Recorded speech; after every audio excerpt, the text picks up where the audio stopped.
আজ মায়েসের ঐতিহাসিক 628তম স্নানযাত্রা উৎসব আমরা মহাসমরায় পালিত করলাম। রূপোর ছাগনি এবং রূপোর ঘোড়া দিয়ে ওনাকে 28 ঘড়া গঙ্গা জল এবং 1.5 মণ দুধ দিয়ে ওনাকে স্নান করালাম। আজকের দিনে বলা হয় জগন্নাথ দেবের জন্মদিন, শুভ আবির্ভাব দিবস এবং চন্দন যাত্রার উদযাপন দিবস আজকের দিনকে বলা হয়। আজকে সারাদিন ব্যাপী আমাদের পূজা অর্চনা চলবে।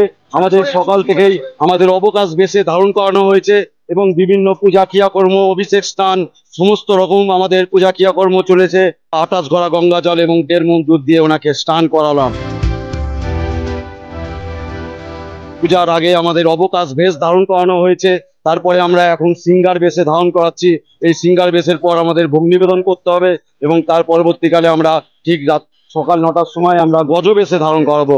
আজকের দিনে গজ বেশে মহাপ্রভুকে দর্শন করলে মুক্তি লাভ হয় এবং সকল পাপ থেকে আপনারা মুক্তি পাবেন। তাই জন্য আজকের দিনে গজ বেশে মহাপ্রভুকে দর্শন করবেন। এই মোক্ষ যোগটা আজ থেকে 47 বছর পূর্বে 1977 সালে ঠিক সকাল 6:30টার মধ্যেই আমাদের মহাপ্রভু স্নান হয়েছিল এবং সেই দিনেই যে মোক্ষ যোগ পড়েছিল, তার জন্যই আজকের দিনেও আমরা মোক্ষ যোগ হিসেবে ধরে থাকছি। কারণ আজকের দিনও আবার অম্বুবাচী পড়ে যাচ্ছে, সকাল 8:45-এ আমাদের অম্বুবাচী পড়ছে। কিন্তু এটা আপনারা জেনে রাখবেন, শ্রী আমাদের নীলাচল এবং মাহেশ কোনো অম্বুবাচী আমাদের হয় না, কারণ আমাদের পুণ্য অমাবস্যা। এখানে অম্বুবাচীর দিনও আমাদের বিভিন্ন বিধবারা আমাদের মন্দিরে বসে মহাপ্রসাদ সেবন করে। তাই জন্য আমাদের অম্বুবাচী হয় না।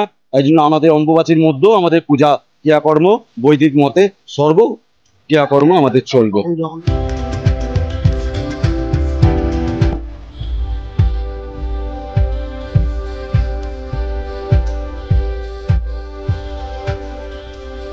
আমাদের সারাদিন ব্যাপী পূজা অর্চনা চলবে। বিকেল 4টের সময় আমাদের বৈকালিক ভোগ হবে এবং দুপুর 12টার সময় আমাদের গজ ভোগ হবে। ওনাকে লাড্ডু ভোগ দেওয়া হবে, কারণ উনি গজ বেশে আজকে ধারণ করছেন।